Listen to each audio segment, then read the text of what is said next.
নমস্কার সবাইকে, গল্পাঞ্জলি চ্যানেলে আপনাদের স্বাগত। আমি রুমকি। আমার আজকের নিবেদন প্রেমেন্দ্র মিত্র রচিত ছোট গল্প অনাবশ্যক।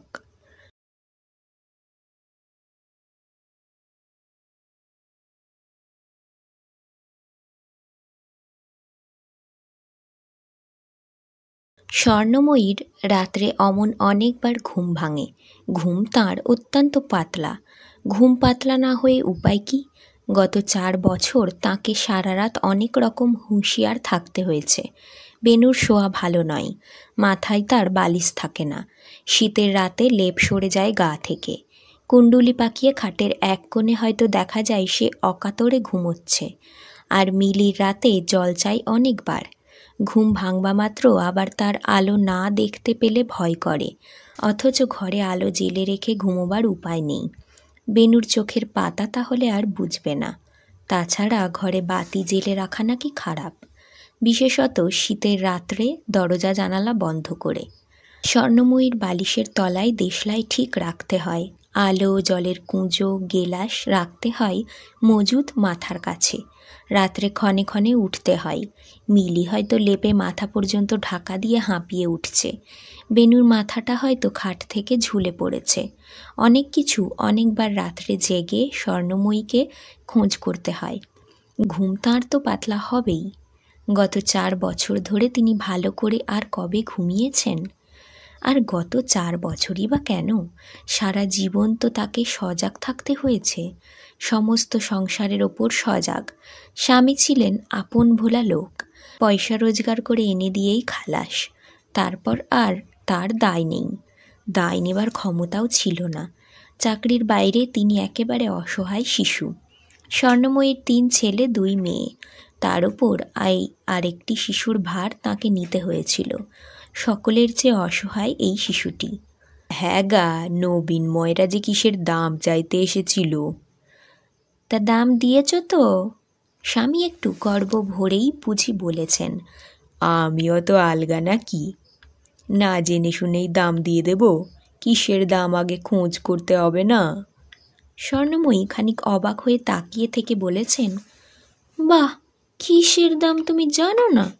উমার শ্বশুর বাড়িতে পুজোর তত্ত্বের খাবার কোথা থেকে গিয়েছিল। ও তাই? তা এই দেখো না হিসেবটা। স্বর্ণময়ী বিরক্ত হয়েছেন একটু। কেন, হিসেবটা তুমি দেখতে পারো না বেটা ছেলে হয়ে? আমি ওসব পারবো না। স্বামী একটু কুণ্ঠিত হয়ে পড়ে বলেছেন, আচ্ছা আচ্ছা, আমি দেখব ক্ষণ, এখন থাক তোমার কাছে। স্বামী যে কত দেখবেন স্বর্ণময়ীর তা জানা। তিনি অপ্রসন্ন মুখে হিসেবটা নিয়েছেন, তারপর ব্যবস্থাও করেছেন নিশ্চয়ই। ব্যবস্থা এমন সব কিছুর তাঁকে করতে হয়েছে, সারা জীবন ধরে করতে হয়েছে। হ্যাঁ গো, জামা কাপড়ের দোকানে খবর দিতে বলেছিলাম, দিয়েছিলে তো? তোমার কোট সব কটা ছিঁড়ে এসেছে, খোকার কটা নিকার পোকার দরকার। বিনয়ের আর 2টো পাঞ্জাবি না হলে চলবে না। এখনো মাপ নিতে এলো না কেন? বলেছিলাম তো, বলে স্বামী সেখান থেকে সরে পড়েছেন। স্বর্ণময়ীকে অবশ্য তারপর নিজে থেকেই ব্যবস্থা করতে হয়েছে। বিরক্ত হয়ে এক এক সময় তিনি অবশ্য বলেছেন, পুরুষ মানুষ হয়েছিলে কি করতে বলো তো? ঘরে বাইরে আমি এত তদারক করতে পারবো না। 2তলার ঘর তোলবার কি দরকার ছিল, যদি চুন সুরকিটা পর্যন্ত আনাবার ব্যবস্থা না করতে পারো? কোথায় জানালা ফোটানো হবে, কোথায় দরজা বসবে, তাও কি আমি বলে দেব রাজমজুরকে? কিন্তু এ বিরক্তি ক্ষণিক, এ বিরক্তি বাহ্যিক। সত্যি সংসারের এত ভার বহন করেও স্বর্ণময়ী ক্লান্ত হননি। ক্লান্ত হওয়া দূরে থাক, এই ভার বহনেই তার বুঝি আনন্দ। এই তাঁর জীবন। এই 60 বছর বয়স পর্যন্ত জীবন বলতে তিনি এই বুঝে এসেছেন। সমস্ত ভার নিজের স্কন্ধে তুলে নিয়ে এই সংসারটিকে গড়ে তোলার কাজেই সম্পূর্ণরূপে তিনি নিজেকে নিয়োগ করেছেন, এবং সেজন্য দুঃখ করবারও কিছু নেই। সংসার তাঁর আজ সকল দিক দিয়ে পরিপূর্ণ। ধনে জনে দিন দিন তাঁরই সতর্ক দৃষ্টির ওপর এই পরিবারটি সমৃদ্ধ হয়ে উঠেছে। সব দিকে তার ঐশ্বর্য না হোক সচ্ছলতা, সব দিকে সুশৃঙ্খলা। দুঃখ শোক ক্ষতির সঙ্গে একেবারে যে পরিচয় ঘটেনি তা নয়, কিন্তু তা বুঝি সামান্য, তার জীবনের অপরিহার্য অংশ হিসেবে সহ্য করতেই হয়। গভীরভাবে সেসব ক্ষতি তাকে স্পর্শ করেনি বোধ হয়। স্বামী পরিণত বয়সে মারা গেছেন। স্বর্ণময়ী মাটিতে লুটিয়ে পড়ে কেঁদেছেন। পাকা মাথায় সিঁদুর মুছেছেন শিরে করাঘাত করতে করতে। তারপর আবার উঠেছেন বিনয়ের ছেলেকে দুধ খাওয়াতে।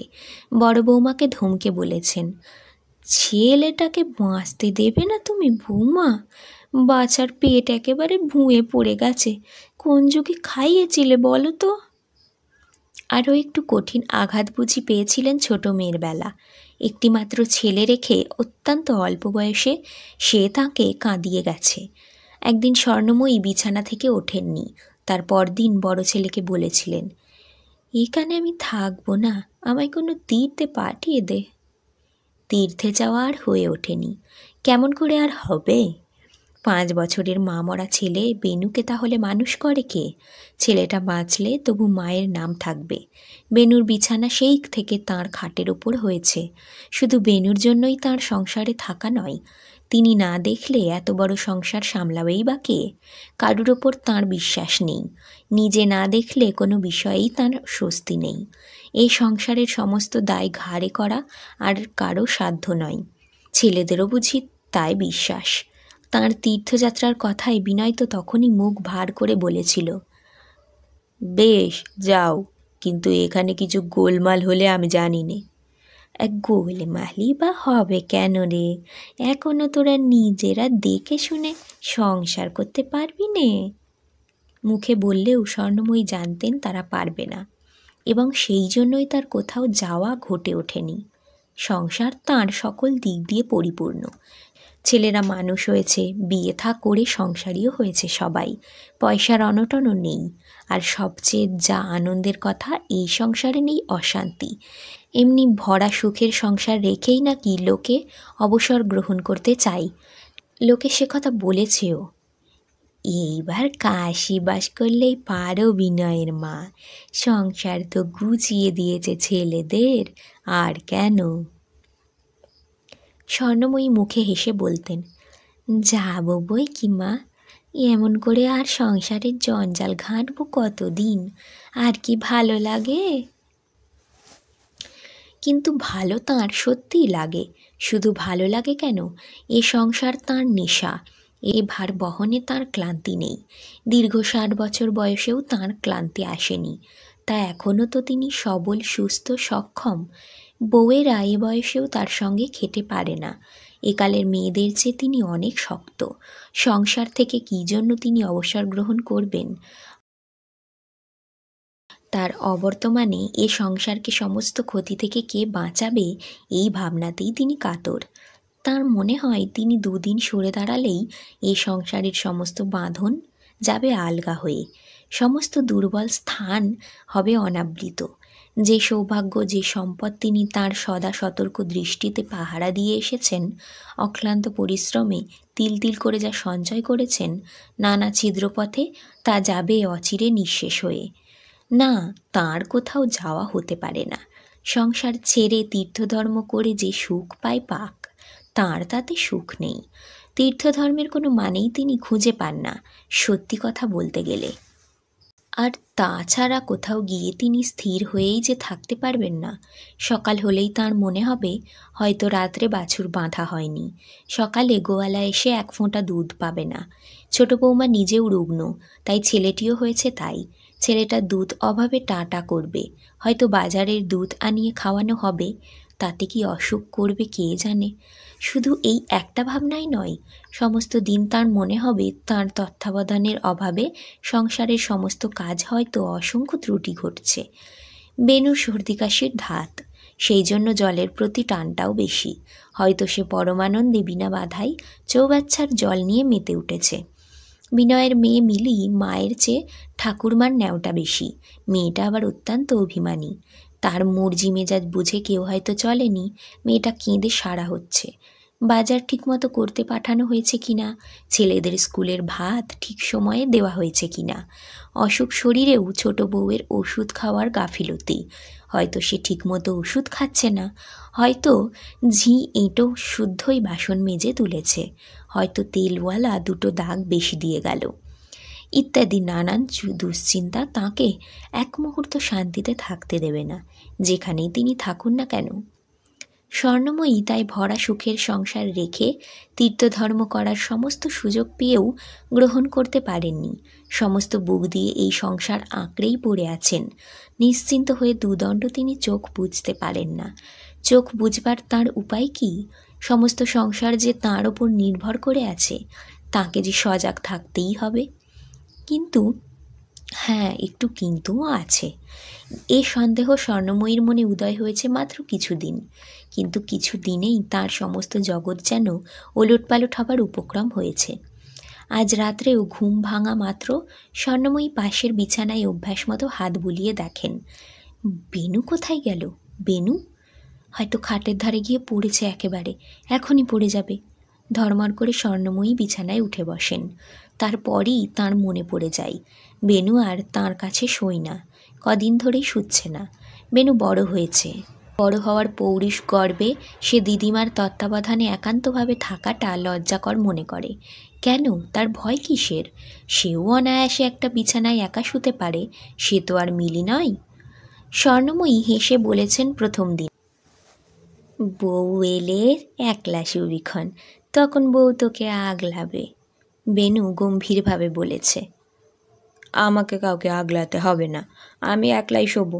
কেন, ছোটদা তো শোই। ছোটদা বেনুর মামাতো ভাই, বিনয়ের বড় ছেলে। বেনুর চেয়ে সে বছর 3 বড়, কিন্তু এরই মধ্যে সে নিজের ঘরে আলাদা শোয়। তার স্বাধীনতা ও সাহসের দৃষ্টান্তই বেনুকে যে উদ্দীপ্ত করেছে, এ বিষয়ে কোনো সন্দেহ নেই। বেনু শেষ পর্যন্ত নিজের জেদই বজায় রেখেছে। বাড়িতে অতিরিক্ত ঘর আর বেশি নেই। বাইরের ঘরটা ব্যবহার করা যেতে পারে বটে, কিন্তু সেটা সত্যই বড় দূর। বেনুকে তাই আদর্শকে একটু খাটো করে আনতে হয়েছে। ছোড়দার ঘরেই তার আলাদা বিছানা পড়েছে। এও একরকম একলা শোয়া বই কি, আলাদা বিছানা তো বটে। মিলির মতো ভয় কাতুরে মেয়ের সমপর্যায়ে আর তো তাকে ফেলা চলবে না। বেনু তাতেই উল্লসিত। দুদণ্ডের খেয়াল ভেবে স্বর্ণময়ী আর সেদিন কিছু বলেননি। ভেবেছেন ভয় পেয়ে পরের দিনই আবার বেনুর মত বদলাবে, কিন্তু সেই থেকে বেনুর মত এখনও বদলায়নি। সত্যিই সে বড় হয়েছে। একরকমভাবে একলা শোয়ার ভেতর স্বাধীনতার যে স্বাদ পেয়েছে, আর তা সে হারাতে রাজি নয়। বেনু সেই ঘরেই শুচ্ছে এখনও। হয়তো রাত্রে খাট থেকে পড়ে যাবে, হয়তো ভয় পাবে ভেবে স্বর্ণময়ী বৃথাই অস্থির হয়েছেন। মাঝরাত্রে একদিন তিনি ঘুমন্ত বেনুকে তুলে এনে নিজের বিছানায় শুইয়েছেন, কিন্তু বেনু তাতে আরও ক্ষেপে উঠেছে। ঘুম ভাঙতেই নিঃশব্দে গেছে পালিয়ে। তার বড় হওয়ার গৌরব সে সহজে হারাতে প্রস্তুত নয়। তাছাড়া দিদিমার আর বোকা মিলির সঙ্গে গল্প করার চেয়ে ছোড়দার কাছে গল্প শোনার মজা অনেক বেশি। স্বর্ণময়ী বেনুকে আর বাধা দেননি। বাধা দেওয়ার তাঁর স্বভাব নয়, কিন্তু তার কোথায় যেন লেগেছে। জীবনের বড় বড় শোকতাপ যাকে তেমন স্পর্শ করতে পারেনি, সামান্য এই শিশুটির খেয়াল তাকে যেন গভীরভাবে নাড়া দিয়েছে। হঠাৎ যেন তিনি এতদিন বাদে নিজের চারিধার দেখতে পেয়েছেন। বেনু তাঁর কাছ থেকে সরে যাচ্ছে।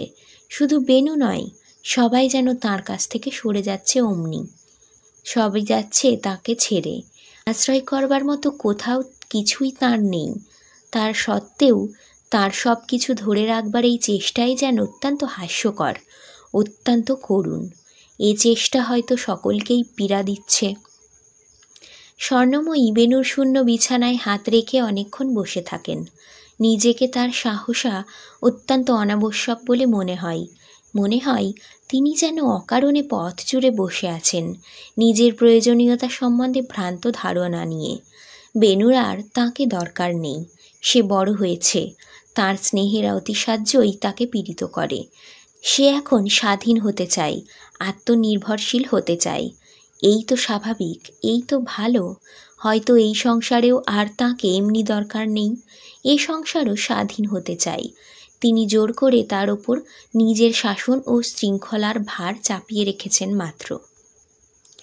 না, বিদ্রোহ কেউ অবশ্য করেনি, আঘাত ইচ্ছা করে কেউ তাকে দেয়নি। তা যে দেবে না কেউ, তা তিনি জানেন। তার সংসারে অশান্তি নেই। ছেলেরা তাকে ভালোবাসে, বউয়েরা তাঁর বাধ্য। তার শাসনের ভেতর স্নেহের ফলগুর সন্ধান তারা রাখে, তবু কোথায় যেন আছে অস্বস্তির একটু আভাস। তার প্রয়োজনীয়তা যেন কেমন করে শেষ হয়ে গেছে। ছেলেরা হয়তো বলে, এত সকালে তুমি আবার উঠেছ কেন মা? এই ঠান্ডা লেগে আবার একটা অসুখে পড়বে, ওরা তো রয়েছে। ছেলেরা এমন কথা আগেও বলেছে মার স্বাস্থ্য সম্বন্ধে উদ্বিগ্ন হয়ে, কিন্তু এখন সুরটা বুঝি একটু আলাদা। মার স্বাস্থ্যের জন্য উদ্বেগ তার ভেতরে আছে, আছে ভালোবাসার পরিচয়, কিন্তু আরও কিছু তার ভেতর আছে। একটু অধৈর্য বুঝি, মার শক্তি সম্বন্ধে যেন একটু অবিশ্বাস। স্বর্ণময়ী প্রথম বুঝতে পারেননি, গ্রাহ্য করেননি। তিনি না দেখলে যে চলে না, ছেলেরা যে তাঁরই ওপর নির্ভর করে আছে। কিন্তু সেখানেও ধীরে ধীরে তার সন্দেহ জেগেছে মাত্র কিছু দিন। বিনয়কে ডেকে তিনি জিজ্ঞাসা করেছেন, হ্যাঁ রে, এখনো প্ল্যান দিয়ে গেল না? কবে স্যাংশন হবে? কবে বাড়ির কাজ আরম্ভ হবে? বিনয় বলেছে, প্ল্যান তো দিয়ে গেছে মা, স্যাংশনের দরখাস্তও করে দিয়েছি, প্ল্যান ভালোই হয়েছে। স্বর্ণময়ী মুখে বলেছেন, বেশ, কিন্তু অন্তরে বুঝি একটু আঘাত পেয়েছেন। তাকে না জানিয়েই, তার উপর নির্ভর না করেই এবাড়ির কাজ আজকাল একটু আধটু চলতে আরম্ভ হয়েছে। আরও একদিন বহুকাল আগে এমনি ঘর তৈরি হয়েছিল। তখন স্বামী কিছু দেখতে পারতেন না, তাকেই সব দেখতে হয়েছে বলে স্বর্ণময়ী মুখে বিরক্তি জানিয়েছেন। কিন্তু আজ তার মনে শুধু একটু ক্ষোভ, তাকে কিছু দেখতে হবে না বলে। ছেলেরা তাকে অবহেলা যে করতে চায় না, কথা তিনি জানেন। তাদের শ্রদ্ধা, ভক্তি, ভালোবাসা সমানই আছে। তারা শুধু তাকে কষ্ট দিতে চায় না। তিনি বৃদ্ধ হয়েছেন, তার বিশ্রাম করা দরকার, এই বুঝি তাদের ধারণা। আর বুঝি আছে একটু অবিশ্বাস তাদের মনে, তার বার্ধক্যের শক্তিতে অবিশ্বাস। এই অবিশ্বাসই সবচেয়ে পীড়িত করে স্বর্ণময়ীকে। তিনি যে বার্ধক্যে সত্যি অকর্মণ্য হননি, এখনও তার যে সমস্ত শক্তি অটুট আছে আগ্রহ। তিনি অনায়াসে এখনও সমস্ত সংসারের ভার যে বহন করতে পারেন। শুধু তাই নয়, এ ভার বহন করতে না পেলে জীবনে যে তাঁর আর কিছু থাকবে না। জীবন বলতে 60 বছর বয়স পর্যন্ত তিনি যে শুধু এই জেনে এসেছেন, এ সংসার তাঁরই হাতে গড়া, তিল তিল করে জীবন শোণিতবিন্দু দিয়ে নির্মিত। সে সংসারে কোনোদিন তিনি যে অনাবশ্যক হতে পারেন, এ কথা তিনি কল্পনাও করতে পারেননি। আজ হঠাৎ যদি সে সংসার তাঁর কাছ থেকে সরে যায়, শূন্য হাতে অর্থহীন অবসর নিয়ে কি করবেন তিনি? স্বর্ণময়ীর যেন হাঁপ ধরে আসে। শূন্য বিছানায় মধ্যরাত্রে জেগে বসে হঠাৎ গভীর বেদনায় তার মন আচ্ছন্ন হয়ে যায়। কর্মবহুল জীবনে এ হতাশা, এ বেদনা প্রবেশ করবার ছিদ্র কোনো দিন ছিল না। জীবনে কোনো বেদনার ছিদ্র তিনি রাখেননি, কিন্তু তাই বুঝি এই ভাগ্যের বিলম্বিত প্রতিশোধ। স্বর্ণময়ী তার পরেও চেষ্টা করেন। এ সংসারের কর্ণধার তিনি না হতে পারেন, আর হয়তো তাঁর ওপর কারো নির্ভর করবার আর দরকার নেই, তবু তিনি সাহায্য করতে পারেন, তবু নিজেকে তিনি ব্যাপৃত রাখতে পারেন। কিন্তু সেখানেও ধীরে ধীরে বাধা দেখা দেয় অপ্রত্যাশিত দিক থেকে। ধীরে ধীরে নিজের প্রয়োজনহীনতার অনুভূতিই স্বর্ণময়ীকে যেন সহসা সত্যকারের বার্ধক্যে টেনে আনে। এইবার প্রথম স্বর্ণময়ীর মনে হয় তিনি যেন ক্লান্ত, কর্মহীনতার অবসাদে ক্লান্ত। ছেলেরা তাঁর সম্বন্ধে চিন্তিত হয়ে ওঠে, বধূদের সেবা বেড়ে যায়। ঠাকুর ঘরের ব্যবস্থা আমি করছি মা, তুমি একটু জিরোও দেখি, আবার নইলে কালকের মতো বুক ধরবর করবে হয়তো। মেজ বউ শাশুড়িকে বিশ্রাম করতে বলে চলে যায়। স্বর্ণময়ী বিশ্রামই করেন, তার সত্যি শরীর ভেঙে পড়েছে। বিনয় একদিন ডাক্তার ডেকে আনে। না মা, তোমার ওসব ওজোর আপত্তি শুনবো না। তোমার শরীর কি হয়েছে তুমি জানো না। স্বর্ণময়ী আর আপত্তি করেন না। নিজেকে তিনি ছেড়ে দিয়েছেন, কারণ সংসার তাঁকে ছেড়ে গেছে। তার সমস্ত শক্তি, সমস্ত দৃঢ়তা হরণ করে নিয়ে গেছে সেই সঙ্গে। একদিন তিনি বুঝি বলেছিলেন, এবার আমার কাশি পাঠিয়ে দে বাবা, দিন তো ফুরিয়ে এলো, আর কেন? কিন্তু সেখানেও তার ইচ্ছার আর কোনো মূল্য নেই। ছেলে বউয়েরা সমস্বরে বলেছে, পাগল হয়েছ মা? তোমার এই শরীর, সেখানে তোমায় কে দেখবে? কে তোমার সেবা করবে? সে হয় না। সবাই মিলে তাই স্বর্ণময়ীকে এখন দেখছে। সকলে মিলে নিয়েছে তার সেবার ভার। সমস্ত ভার তিনি নিজের স্কন্ধে রেখে এসেছেন এতদিন। তার প্রতিদানও তো দেওয়া দরকার, পাছে স্বর্ণময়ীর শান্তির আর বিশ্রামের ব্যাঘাত ঘটে, সেই ভাবনায় সমস্ত সংসার আজ উদ্বিগ্ন। আজকের গল্প এখানেই শেষ। গল্প পাঠ ভালো লাগলে অবশ্যই একটা লাইক দিয়ে যাবেন, আর আমার চ্যানেল গল্পাঞ্জলিকে সাবস্ক্রাইব করে আমার পাশে থাকবেন। ধন্যবাদ। ভালো থাকবেন সবাই।